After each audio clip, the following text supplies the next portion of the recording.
The moment I heard someone banging on my front door at 6:30 in the morning, I knew it was going to be one of those days. I dragged myself out of bed, my joints protesting after yesterday's long shift clearing driveways around the neighborhood. Through the frosted glass, I could make out two figures, and my stomach dropped when I recognized the silhouettes of police uniforms. I opened the door to find Officers Martinez and Chen standing on my porch, looking uncomfortable in the cold February air. Behind them, parked at the end of my driveway, was Patricia Hendrickson, the president of the Meadowbrook Hills Homeowners Association, sitting in her silver Lexus with her arms crossed and a satisfied expression plastered across her face. "Morning, Ryan," Officer Martinez said, and I could hear the apology in his voice before he even started explaining. "We got a call about a noise complaint.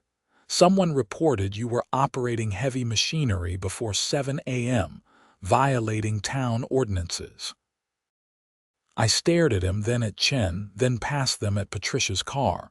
"You're kidding me. I was snowblowing my driveway. We got 8 inches last night and I have to get to work." "I know, man," Martinez said quietly, "but we have to respond to the complaint." The caller insisted we come out here immediately. "Let me guess," I said, my breath forming clouds in the frigid air. "Patricia called you." Chen shifted uncomfortably. "We can't disclose who made the complaint, but yes, we're required to investigate. Is Chief Anderson here?" "We saw the city plow truck in your driveway." That's when I heard footsteps behind me. Police Chief Tom Anderson appeared at my shoulder, holding a mug of coffee and wearing his department sweatshirt. "Morning, Martinez, Chen. What's going on?" The two officers' faces went pale. Martinez stammered, "Chief, we received a complaint about noise violations at this address." Tom looked past them at Patricia's Lexus and his jaw tightened. "Let me get this straight. Someone called in a complaint about Ryan clearing snow from his own driveway so he can get to work. And you two drove out here at 6:30 in the morning to investigate." "Sir, we were told it was urgent," Chen said. "The complainant said there were repeated violations of HOA regulations and town noise ordinances." Tom took a long sip of his coffee. "First of all, the town noise ordinance for residential snow removal equipment doesn't kick in until 10 p.m. and lifts at 6 a.m. Ryan started at 6:15, which I know because I was having breakfast in his kitchen. Second, I park my plow here during winter storms because Ryan has a large driveway and lets me store it overnight when I'm doing emergency response shifts. Third, that woman down there in the Lexus has called in 14 frivolous complaints in the past 6 months, wasting department resources. I watched as Patricia's satisfied expression melted into something closer to panic. She started her car. "Tell Mrs. Hendrickson to come up here," Tom said calmly. "If she's filing an official complaint, she needs to do it properly." Martinez walked down to Patricia's car and tapped on her window. I couldn't hear what he said, but I saw Patricia shake her head vigorously. Martinez said something else, and reluctantly, she turned off her engine and stepped out.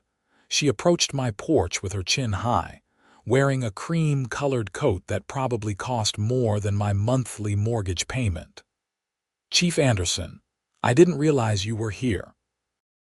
However, this doesn't change the fact that Ryan Anderson has been repeatedly violating community standards. His snowblower is unsightly, loud, and frankly, he should be hiring a professional service like the rest of us." "My last name is Ashford, not Anderson," I said. "And I am a professional snow removal service. I own Ashford Property Maintenance. I clear 23 driveways in this neighborhood, including your next-door neighbors." Patricia's lips pressed into a thin line. "That's another issue entirely. Running a commercial business from a residential property is expressly forbidden under HOA bylaws, Section 12, Paragraph 4. Tom stepped fully onto the porch now, and I could see the years of dealing with difficult people settling into his expression. Mrs. Hendrickson, Ryan isn't running a storefront. He's providing a service using equipment he stores in his garage. Unless the HOA bylaws specifically prohibit home-based businesses that don't generate foot traffic or require commercial signage, you don't have grounds for a complaint. The noise is still unacceptable, Patricia insisted. We have standards in Meadowbrook Hills. This isn't some rural farmland where people can do whatever they want. I'd been living in this neighborhood for 3 years, and Patricia had been a thorn in my side for exactly that long.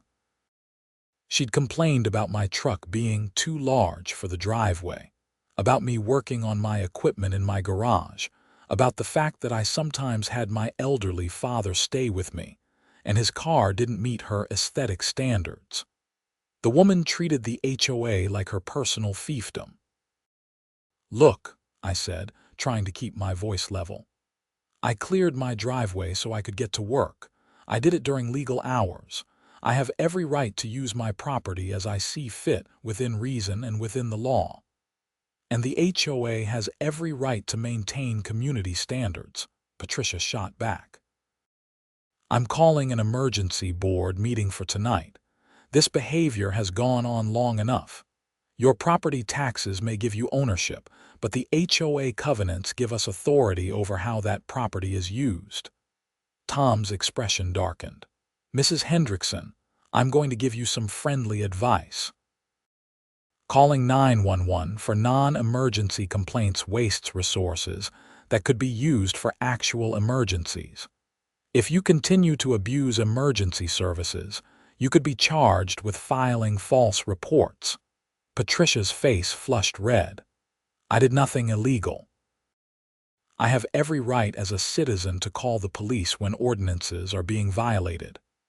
"Except no ordinances were being violated," Tom said. "And you know that. You called because you don't like Ryan and you wanted to harass him. That's abuse of emergency services."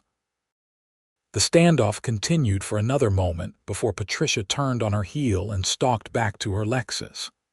She peeled out of my driveway, spraying slush across my lawn. Martinez and Chen looked relieved when Tom dismissed them. After they left, Tom and I went back inside where the coffee pot was still brewing. "She's going to make your life hell," Tom said, settling back at my kitchen table. "I've seen her type before. She gets a little power and thinks she runs the world." "She already makes my life hell," I said, pouring myself a cup. "This is just the latest incident.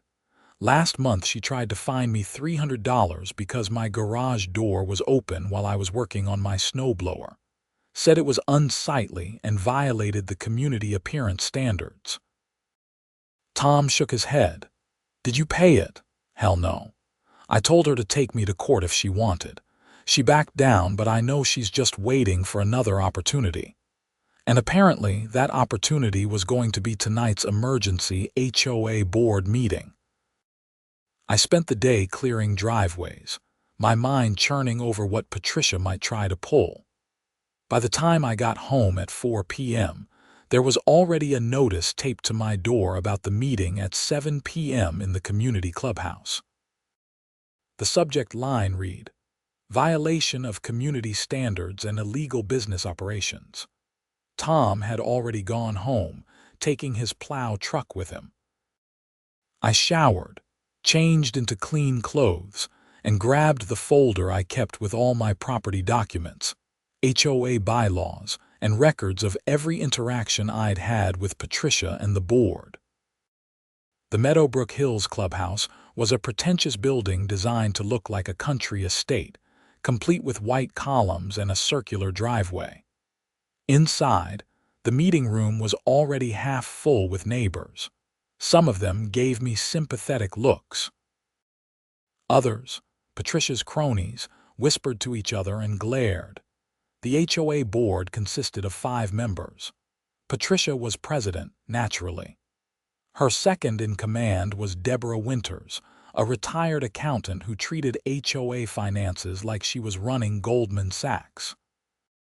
Then there was Frank Morrison, who mostly went along with whatever Patricia wanted because his wife played tennis with her.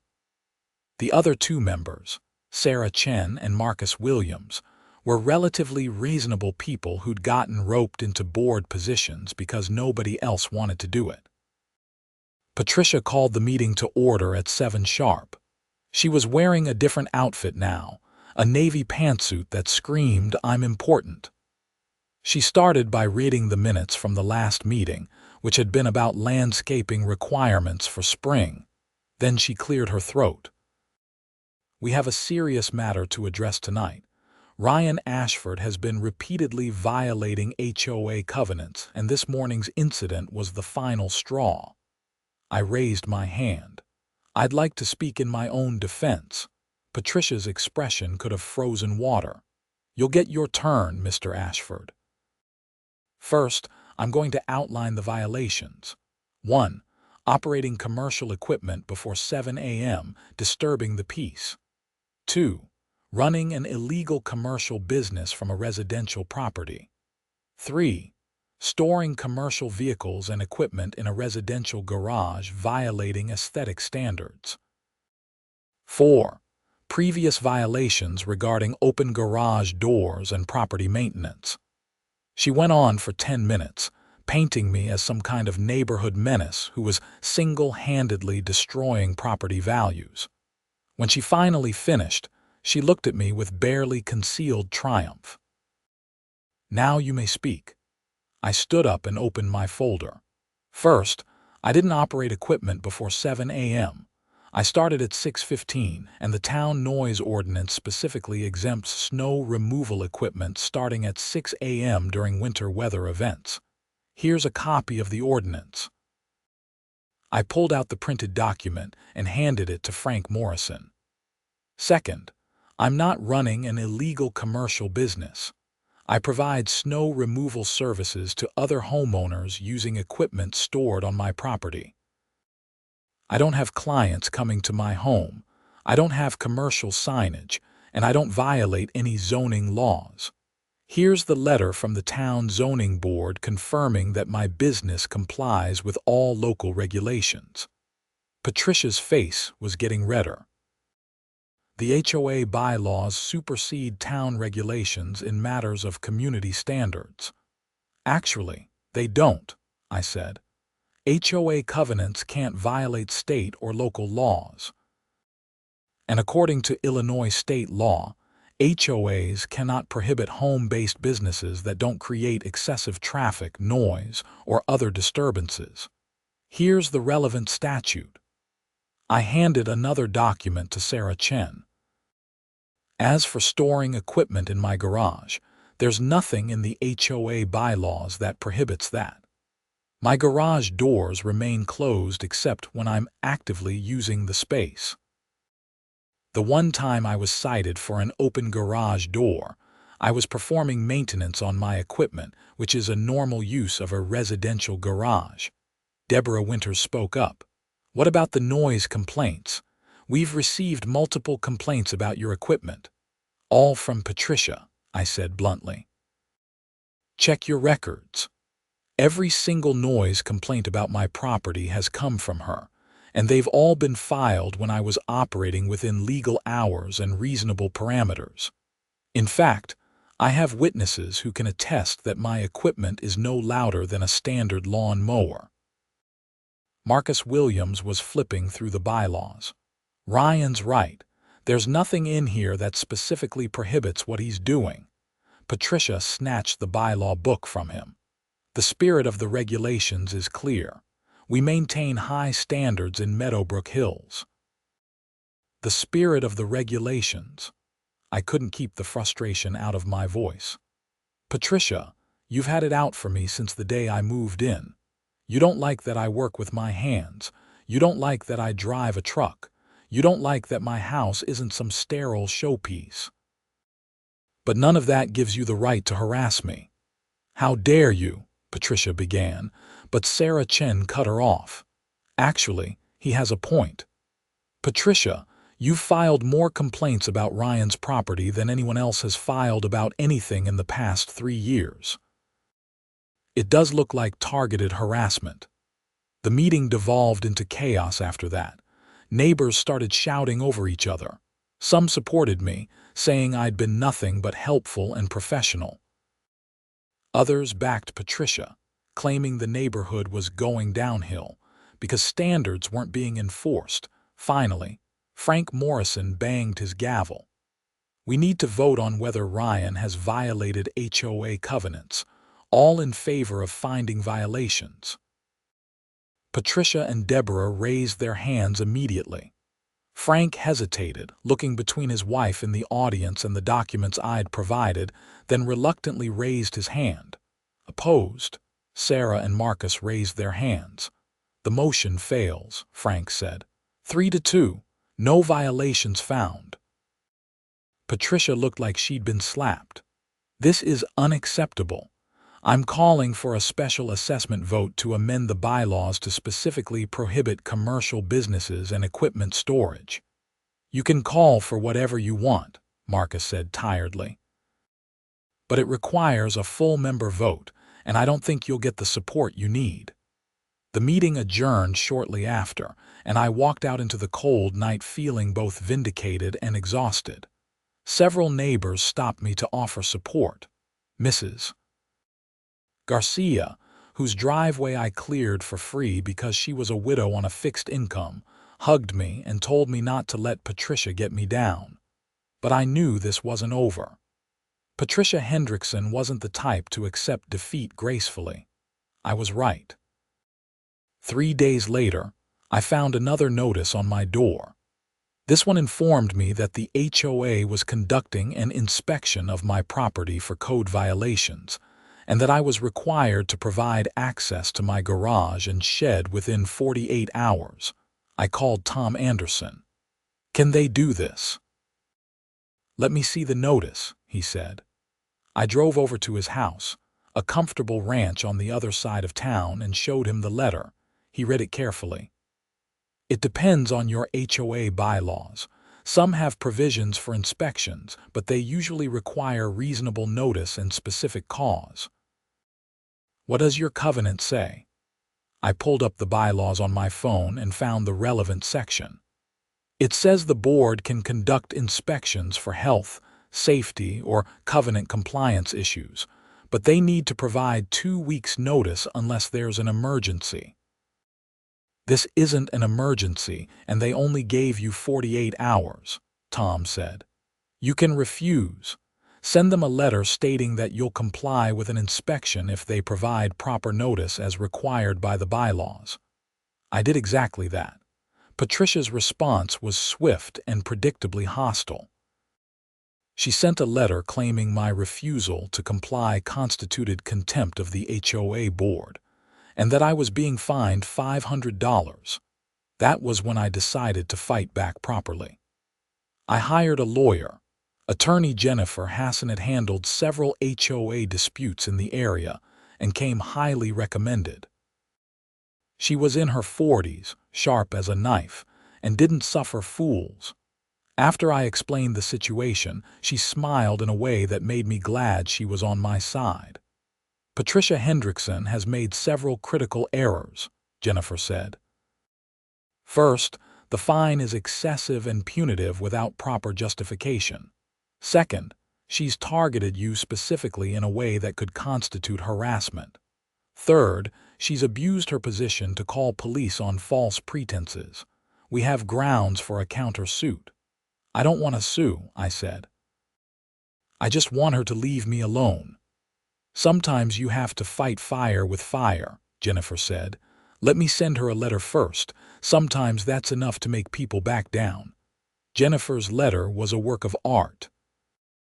It outlined every violation Patricia had committed, including abuse of power, targeted harassment, improper fines, and potential defamation. It demanded that all fines be rescinded and that Patricia cease her harassment immediately, or I would file a formal lawsuit against both her and the HOA. Patricia's response was to double down. She called another emergency board meeting and proposed that I be forced to remove all commercial equipment from my property within 30 days or face foreclosure on my home. That was the bridge too far. Even Frank Morrison, who usually went along with Patricia's schemes, balked at that suggestion. "You can't just foreclose on someone's home," he said at the meeting. "That's insane." "The HOA has the power to enforce covenants," Patricia insisted. "If members refuse to comply, the ultimate remedy is foreclosure." Sarah Chen looked horrified.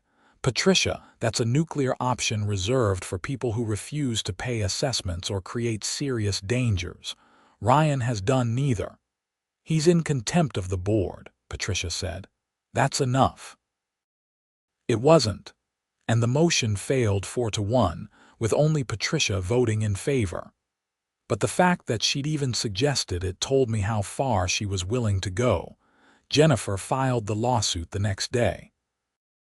We sued Patricia Hendrickson personally for harassment and abuse of power, and we sued the HOA for allowing her behavior to continue unchecked. The lawsuit got the attention of the entire neighborhood. People started asking questions about how the HOA was being run. They looked into the finances and discovered that Deborah Winters had been approving questionable expenditures, including paying Patricia's cell phone bill and giving herself an administrative stipend that wasn't authorized by the bylaws. Marcus and Sarah, the two reasonable board members, called for an audit. Patricia tried to block it, but the members voted to proceed. What the audit revealed was stunning.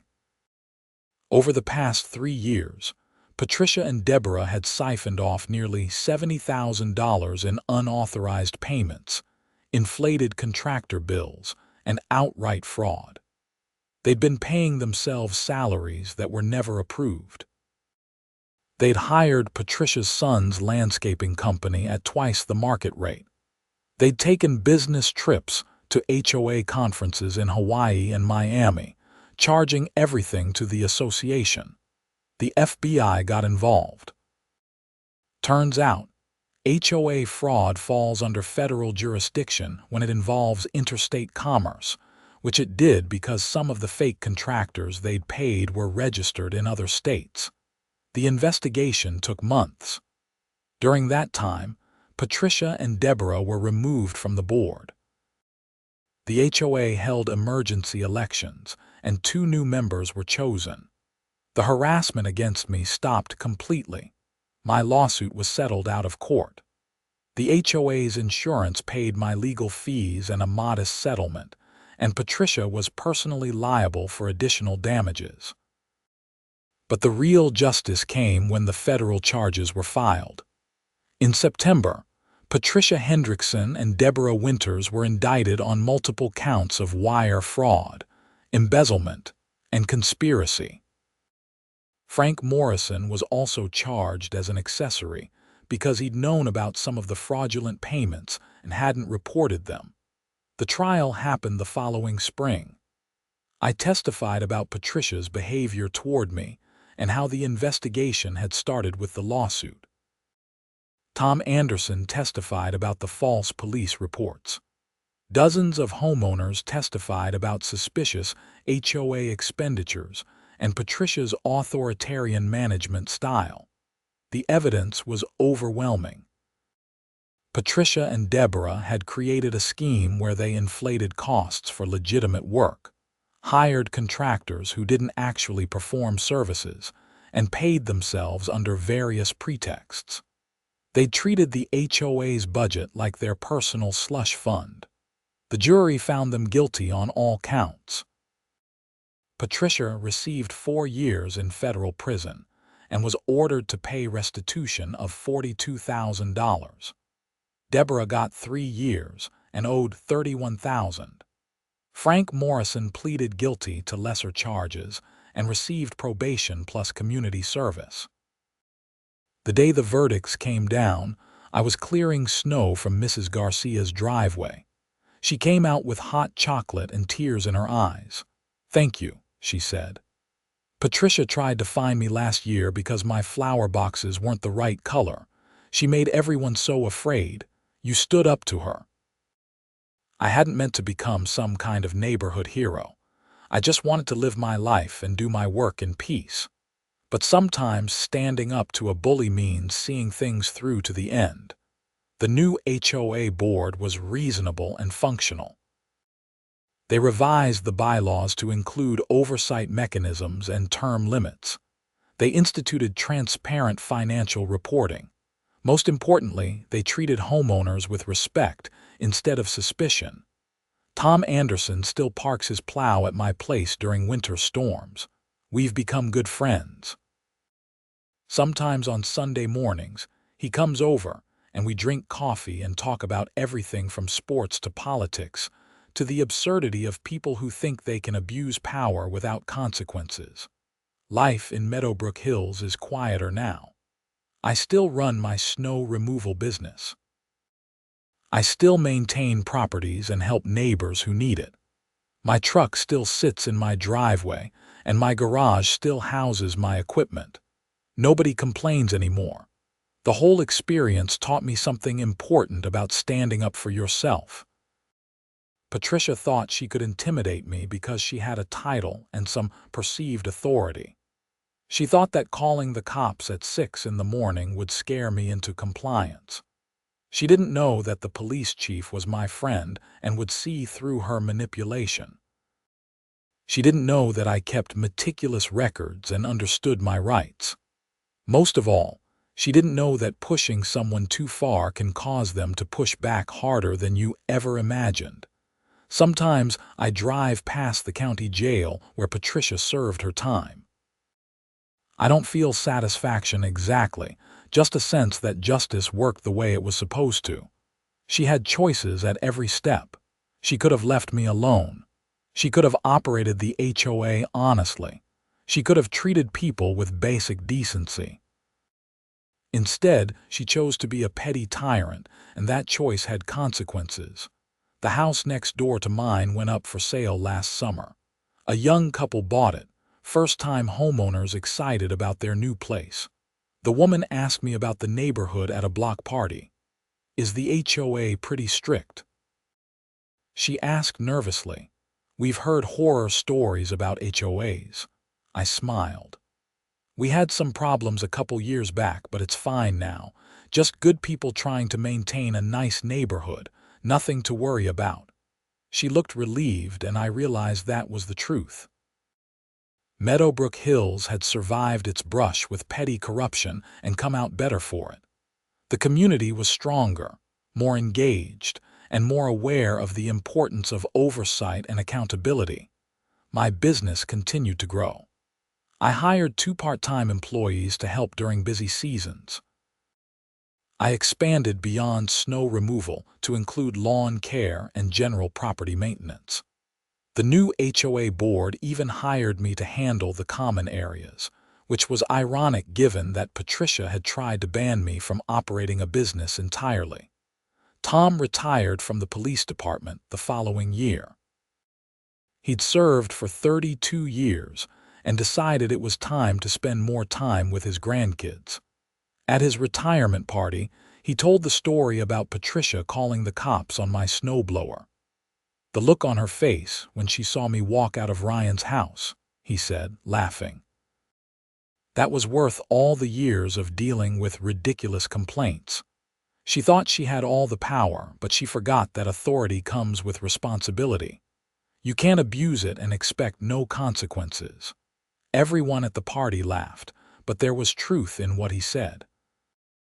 Power, even small power like running an HOA, requires integrity. Without it, the whole structure collapses. I kept the letter Jennifer Hassan had sent to Patricia framed in my office. It reminded me that documentation matters, that knowing your rights matters, and that good legal representation can level the playing field when someone tries to bully you.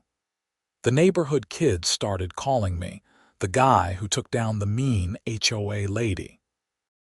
I tried to discourage it because I didn't want to be known for that, but kids will be kids. One teenager asked me how I'd had the courage to fight back. It wasn't courage, I told him.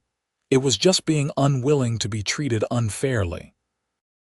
Sometimes you have to stand up for yourself because nobody else will do it for you. And sometimes, just sometimes, standing up for yourself means other people get freed from the same bully. That was true. After Patricia's arrest, several other homeowners came forward with stories of her harassment. She tried to force one family to remove a wheelchair ramp because it wasn't aesthetically pleasing.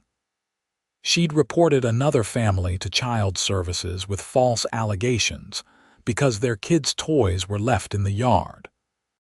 She'd blocked another neighbor's roof repair after storm damage because she didn't like the color of the shingles they'd chosen, which delayed the work until water damage destroyed a bedroom ceiling. The pattern was clear. Patricia had used her HOA position as a weapon against anyone she didn't like or who didn't conform to her vision of what the neighborhood should be. And she'd gotten away with it for years because people were afraid to challenge her. The restitution payments were handled through the court system. The money went back into the HOA's accounts and was used to fund actual community improvements. We got new playground equipment, repaved streets, and upgraded the clubhouse facilities. It felt like Patricia's crimes had inadvertently funded positive changes, which seemed fitting. Deborah Winter's husband divorced her while she was in prison. He'd had no idea about the embezzlement and was humiliated when it came to light. He moved to Arizona and started over. I felt bad for him. He'd been married to her for 28 years and thought he knew who she was, only to discover she'd been stealing and lying the entire time she ran the HOA. Frank Morrison became something of a cautionary tale. He lost his position at the bank where he worked because the fraud conviction made him a liability. He and his wife moved to a different state to escape the stigma. I heard he got a job in retail management, a far cry from his previous life. As for me, life settled into a comfortable routine. I dated someone for a while, a teacher named Nicole Reynolds who thought my victory over the HOA was hilarious. She'd had her own run-ins with petty bureaucrats at the school board and appreciated someone who didn't back down from institutional bullying. Nicole and I would sit on my back deck in the evenings, watching the sunset and talking about our days. She taught third grade and had endless stories about 8-year-olds saying absurd things. I told her about the properties I maintained and the clients I dealt with. You ever regret it? She asked one evening. Going to war with the HOA, it must have been incredibly stressful, I thought about it. Sometimes. The months of legal battles and investigation were exhausting, but if I hadn't fought back, Patricia would still be terrorizing the neighborhood. She would have found a way to force me out eventually, and then she'd have moved on to the next person who didn't meet her standards. So you're a hero, Nicole teased. I'm a guy who got fed up and had good lawyers, I corrected. And a friend who happened to be the police chief. Tom's friendship had been crucial, not just in that first confrontation but throughout the entire ordeal. He'd vouched for my character with federal investigators. He'd provided documentation of all Patricia's false police reports. He'd testified about her abuse of emergency services. Without him, the case might have been much harder to prove. The federal prosecutor, a serious woman named Amanda Chen, told me after the trial that my case was one of the more satisfying ones she'd handled. Most HOA fraud cases are hard to prove because the victims don't realize they're being victimized. They think high fees and poor management are just normal. You followed the money trail and exposed a pattern of criminal behavior. That takes persistence. I hadn't set out to expose criminal behavior. I just wanted Patricia to stop harassing me. But once Jennifer Hassan started digging into the HOA's finances to support my lawsuit, the fraud became impossible to ignore. Patricia had been so confident in her untouchability that she'd barely bothered to cover her tracks.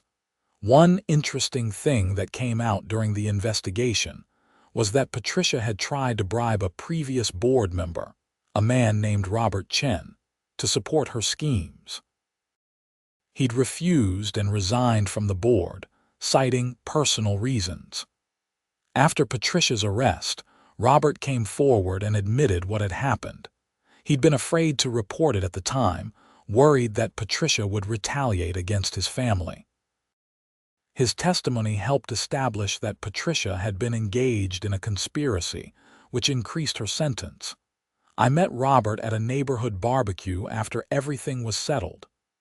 "I should have said something years ago," he told me, looking miserable. "If I had, maybe she wouldn't have stolen so much money."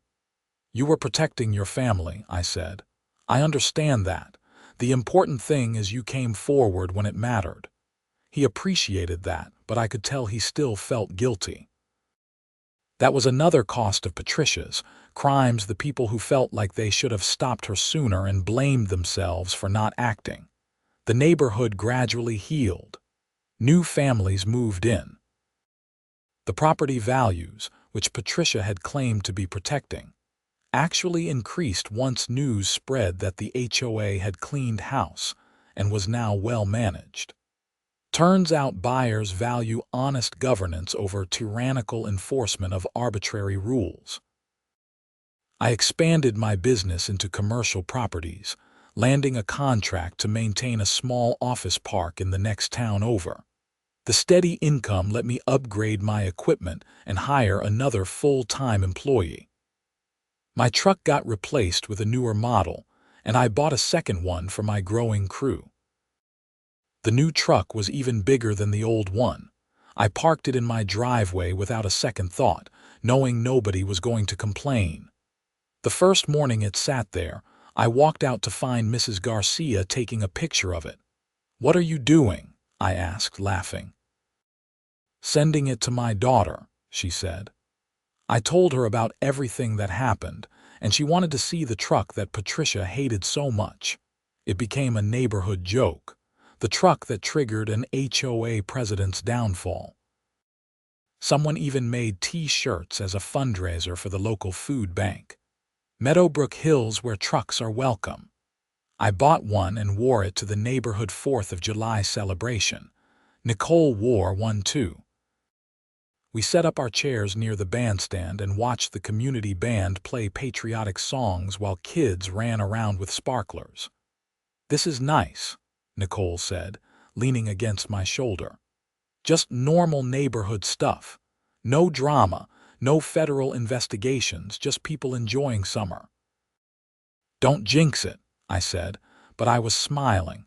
The drama was truly over. The new HOA board functioned smoothly. Board meetings were boring affairs about landscaping schedules and pool maintenance, exactly as they should be.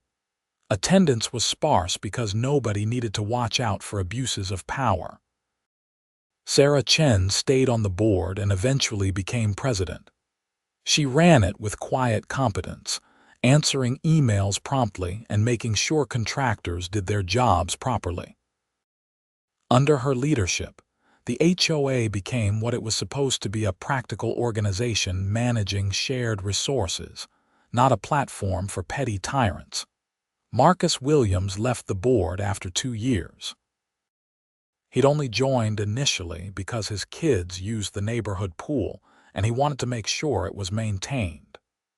Once things stabilized, he handed his position to a younger woman who just moved in and seemed enthusiastic about community service.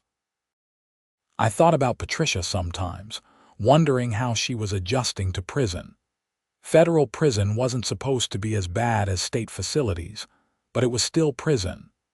4 years of her life gone because she couldn't resist the temptation to steal from her neighbors and abuse her position. Jennifer Hassan told me that Patricia had tried to appeal her conviction, claiming she'd been singled out for prosecution because of my vindictive lawsuit. The appeal was denied. The evidence had been too overwhelming, the pattern of behavior too clear. Deborah Winters got released after serving 2.5 years. I heard she moved in with her sister in Iowa and got a job as a cashier at a grocery store. The accountant who'd managed the HOA's books like a personal piggy bank was now scanning groceries for minimum wage. Her professional credentials were revoked, and she'd never work in finance again. Frank Morrison finished his probation and reportedly was doing okay in his new life. I didn't follow up. He'd been weak rather than malicious, going along with Patricia's schemes rather than actively participating, but he'd still been part of the problem. I hoped he'd learned from it. The whole experience changed how I thought about community governance. HOAs can serve a useful purpose, maintaining common areas and ensuring basic standards. But they need transparency, accountability, and members who are engaged enough to prevent abuses. Apathy enables corruption, and corruption can happen in the smallest, most mundane institutions. Tom and I talked about this one morning over coffee. He'd seen it in his police career, people given a little authority who let it corrupt them completely. Patricia thought she was building some perfect neighborhood, he said. But what she was really doing was feeding her own ego. The power trip became more important than the community. Once that happens, it's only a matter of time before the power gets abused. Do you think she understood that? I asked. Or did she genuinely believe she was in the right? Tom considered. Probably both. People are good at justifying their actions to themselves. She probably convinced herself that maintaining her vision of the neighborhood was worth bending rules and taking a little money. Then bending became breaking, and a little money became a lot. It's a classic pattern. I'd seen that pattern play out. Patricia's harassment of me had started with petty complaints and escalated to calling the police with false reports. If I hadn't fought back, who knows how far she would have gone. And the embezzlement had clearly started small and grown over time as she and Deborah realized nobody was paying attention. Nicole asked me once if I'd forgiven Patricia. I had to think about that. I don't carry anger toward her anymore, I finally said. But forgiveness implies she asked for it, and she never did. She never apologized or acknowledged what she did was wrong, so I guess I've just moved on. That felt like the right answer. Patricia had faced legal consequences for her actions. Justice had been served in the formal sense. What she did with that, whether she learned from it or remained bitter about being caught, wasn't my concern. My focus was on the life I was building. The business was thriving. My relationship with Nicole was getting serious. We were talking about moving in together. The neighborhood was peaceful. Tom and I still had our coffee mornings, though less frequently now that he was busy with retirement projects. Everything that had happened with the HOA felt like a crazy chapter that had closed. The story of the HOA president who called the cops on my snowblower and didn't know the police chief was eating breakfast in my kitchen had become neighborhood legend, told and retold with embellishments at parties and gatherings. Kids who were in elementary school when it happened would probably tell their own kids someday about the time the mean HOA lady went to prison. That was Patricia's legacy in Meadowbrook Hills, not the perfectly maintained neighborhood she'd envisioned, but a cautionary tale about the dangers of petty tyranny. One winter morning, almost 4 years after that initial confrontation, I was out clearing driveways after a heavy snowfall. I pulled into a driveway and saw an older woman standing on the porch watching me. "You're Ryan Ashford, right?" she called out. "Yes, madam," I said, climbing out of the truck. "I just moved in," she said. "My daughter helped me buy this place after my husband passed. She said you're the person to call for property maintenance." "I can help with that," I said. "Let me clear your driveway and we can talk about what you need." As I worked, clearing the heavy snow that had accumulated overnight, I thought about how different this interaction was from those encounters with Patricia. This woman just needed help. She wasn't looking to control anyone or prove her superiority. She was a regular person dealing with normal life challenges. That was what community was supposed to be, people helping each other, not fighting over arbitrary rules and power dynamics. Patricia had forgotten that, or maybe never understood it in the first place. When I finished the driveway, the woman invited me in for coffee. Her name was Alina, and her house was filled with moving boxes and photos of her life with her late husband. "My daughter warned me about HOAs," Alina said as we sat in her kitchen. "She said they can be nightmares. But she looked into this one and said it's well run now, something about new management." I smiled. "Yeah, there was a change in leadership a few years back. It's much better now." "Were you here when it was bad?" she asked. "I was," I said. "In fact, I was pretty involved in making sure the problems got fixed." Her eyes widened with recognition. "You're the one with the snowblower. My daughter told me that story. She thought it was hilarious." We talked for an hour. Alina had been a social worker for 40 years and had plenty of stories about dealing with difficult people and bureaucratic systems. She appreciated that I'd stood up to Patricia rather than just accepting the harassment. "Too many people think they have to just put up with bullies," she said. "Especially when the bully has some official position. But authority without accountability is just tyranny on a small scale." I left Alina's house feeling good about the neighborhood again. New people were moving in who shared values of fairness and community. The toxic culture Patricia had created was truly gone. Nicole and I got engaged that spring.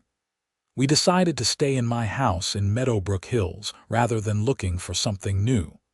The neighborhood had been through its trial by fire and come out stronger. It felt right to build our future there. At our engagement party, Tom Anderson gave a toast that had everyone laughing. He told the whole story of that morning Patricia called the cops, complete with exaggerated impersonations of Patricia's outrage and the officer's discomfort. "To Ryan," he concluded, raising his glass. "A man who proved that you don't have to be powerful to stand up to power. You just have to be stubborn enough and right enough. And it helps if the police chief is your friend." Everyone cheered and drank. Mrs. Garcia was crying happy tears. Sarah Chen, the current HOA president, congratulated me and Nicole and promised there would be no issues with having an engagement party in our backyard. "As long as you're reasonable about noise after 10 p.m., she said with a wink. Life was good. The business was successful enough that I was considering opening an actual office location. Nicole loved her teaching job and was talking about eventually starting a family. The neighborhood was peaceful and well-maintained under honest leadership. Sometimes late at night, I'd stand on my back deck and look at the houses around me, lights glowing in windows, people living their lives. This was what Patricia had claimed to be protecting with her rigid rules and harassment. But communities aren't built on enforcement and fear. They're built on mutual respect and people working together toward common goals. Patricia had learned that lesson the hard way. The neighborhood she'd tried to control through intimidation had ultimately rejected her and everything she represented. Her attempt to crush me for using a snowblower before her arbitrary approved time had started a chain reaction that exposed her crimes and ended her reign. There was poetry in that. The small, petty act of calling the cops on someone clearing snow had been her undoing. If she'd just left me alone, if she'd focused on actual community service instead of power trips and embezzlement, she might have stayed HOA president for years. She might have retired with praise and recognition for her service.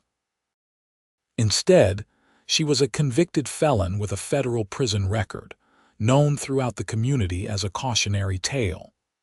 The pride and arrogance that had driven her to harass me had ultimately destroyed her.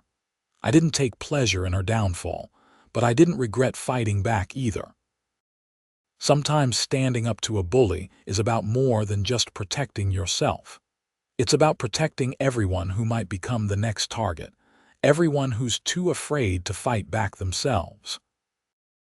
The mechanic who'd maintained my snowblower over the years retired and gave me his old service records as a joke gift. In the margins of the entry for February 3 years ago, he'd written, "Client reports HOA trouble. Suggested louder muffler out of spite. Client declined." I'd forgotten about that conversation. I'd been angry enough to consider making my snowblower louder just to annoy Patricia. Instead, I'd channeled that anger into legal action and documentation. That choice had made all the difference. Nicole framed that service record page and hung it in our home office. "Your origin story," she called it. "The day you became a neighborhood superhero." "I'm not a superhero," I protested. "I'm just a guy who wouldn't be pushed around." "That's exactly what makes you one," she said. We got married in the fall. The ceremony was in our backyard, with the entire neighborhood invited. Tom Anderson was my best man. Mrs. Garcia cried through the whole ceremony. Even Sarah Chen got a little misty-eyed during the vows. As Nicole and I danced our first dance as a married couple, I looked around at all the people who'd supported us. This was community. Not perfect adherence to arbitrary rules, but people caring about each other and celebrating together. Patricia had never understood that. To her, community meant compliance. It meant everyone conforming to her vision. She'd seen differences as threats rather than the natural diversity that makes neighborhoods interesting. Her failure had been inevitable once she started down the path of using her position for personal gratification rather than service. The embezzlement was just an extension of her broader belief that the HOA existed to serve her needs rather than the community's needs. Years later, when I'd tell this story to people, they'd often ask if I was glad it happened. My answer was always complicated. "I'm not glad Patricia turned out to be a criminal," I'd say. "I'm not glad people's money was stolen. I'm not glad the neighborhood went through a painful period of investigation and scandal, but I am glad I stood up for myself. And I'm glad the system worked, that justice actually happened. Those things aren't guaranteed, because that was the truth." In another version of events, Patricia might have gotten away with it. My lawsuit might have been dismissed. The audit might never have happened. She might have continued harassing residents and stealing money for years more. The fact that things worked out the way they did required a lot of factors aligning my documentation. Tom's support, Jennifer's legal skill, the federal prosecutor's diligence, and neighbors finally being willing to speak up about their own experiences with Patricia's abuse. It required me being stubborn enough to fight back when most people would have just paid the fines or moved away. It required the new board members having integrity and demanding transparency. It required the court system functioning properly and investigating thoroughly. All of those things could have gone differently. That's why I tried to tell the story honestly when people asked, not as some inevitable triumph of good over evil, but as a messy, complicated situation where people made choices, and some of those choices led to justice. Nicole and I ended up having 2 kids, a boy and a girl. By the time they were old enough to understand, the Patricia situation was ancient history in the neighborhood. But I'd tell them about it anyway, because it contained lessons I wanted them to learn. Stand up for yourself, I'd say. Know your rights. Document everything. Don't let people with a little bit of power intimidate you, but also be willing to admit when you're wrong, and don't abuse whatever authority you have. Those lessons served them well as they grew up. My son became a teacher like Nicole, working with high school kids in special education. My daughter went into nonprofit management, running a community center in Chicago. Both of them understood the importance of ethical leadership and standing up to bullies. The Meadowbrook Hills HOA continued to function smoothly under various presidents over the years. Sarah Chen served for 3 years before stepping down. Her replacement was equally competent and boring, which was exactly what everyone wanted. The clubhouse eventually got renovated with money from proper fundraising rather than embezzlement. The pool got updated with new filtration systems. The streets were maintained on schedule. Everything worked the way it was supposed to work when honest people managed it properly.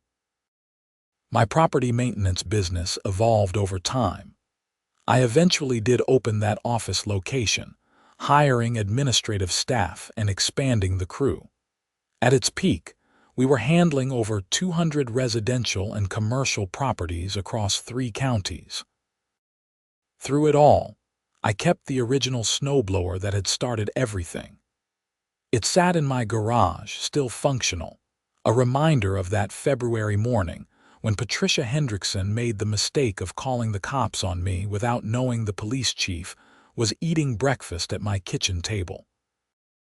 Tom Anderson passed away when he was 78, surrounded by family after a good long retirement.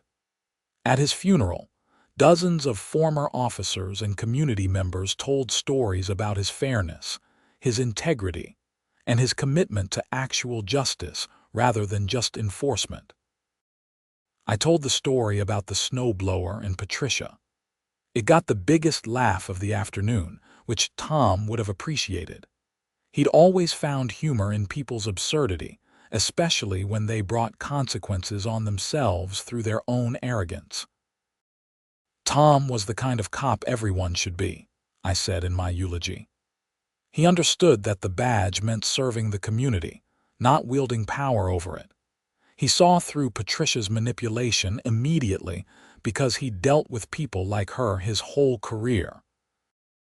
And he wasn't afraid to call out abuse of the system, even when it would have been easier to just go along. Nicole squeezed my hand as I spoke. Our kids sat in the front row, understanding the importance of the man being honored. Tom had been like a grandfather to them, teaching them to fish and telling them stories about the old days. After Tom's death, I thought a lot about the role luck and timing had played in my situation with Patricia. If Tom hadn't been staying at my place that morning, the encounter with the police might have gone differently. If he hadn't been willing to document Patricia's pattern of false reports, building the case might have been harder. But I also recognized the role of choice. Tom chose to be honest. I chose to fight back. Jennifer chose to take my case and dig deep into the HOA's finances. The federal prosecutor chose to pursue charges even though HOA fraud cases can be messy and complicated. Patricia chose to embezzle. Deborah chose to help her. Frank chose to look the other way. They weren't forced into those choices by circumstances. They made them deliberately, thinking they'd never face consequences. That's the part of the story I always emphasized when I told it. Not that I was some hero who defeated a villain, but that ordinary people making ethical choices can create extraordinary outcomes, while people in power making corrupt choices will eventually face accountability. The Meadowbrook Hills that Patricia had tried to rule with an iron fist was gone. The community that replaced it was stronger, more engaged, and more genuine. Property values had indeed gone up, but not because of strict enforcement of aesthetic standards. They'd gone up because people wanted to live in a neighborhood known for good governance and neighborly values. I retired from active work when I was 60, turning the day-to-day operations over to my son, who decided teaching wasn't for him and wanted to run the business. He expanded into green technologies and sustainable landscaping, taking the company in directions I'd never imagined. But I kept one regular client, Mrs. Garcia. Even when she was in her 90s, I'd come over personally to maintain her yard and clear her snow. She'd make me coffee and we'd talk about the old days, including the morning Patricia had called the cops. "You saved this neighborhood," she'd always say. "I just wouldn't let myself be bullied," I'd always respond. "Same thing," she'd say with a smile. Maybe it was, or maybe the truth was somewhere in between. All I knew for certain was that one February morning, a petty tyrant had overreached, calling the police to harass someone who refused to be intimidated. And that overreach had started a chain of events that brought down her corrupt little empire and restored a community to what it should have been all along. The snowblower sat in my garage until the day I died, a reminder that sometimes the smallest acts of standing up for yourself can have the biggest consequences. And sometimes, just sometimes, the universe aligns in such a way that bullies get exactly what they deserve.